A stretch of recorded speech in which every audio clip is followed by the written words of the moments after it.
എത്രയും പണിപ്പെട്ടിങ്ങു മാതാവിൽ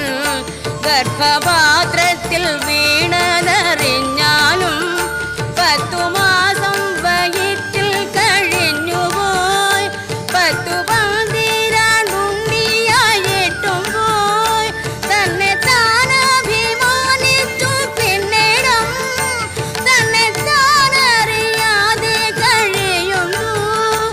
ഇത്ര കാലമിരിക്കുമിനിയെന്നും സത്യമോ നമുക്കേതുമൊന്നില്ലല്ലോ നീർപ്പോള പോലെ ഉള്ളൊരു ദേഹത്തിൽ വീർപ്പു മാത്രമുണ്ടിങ്ങ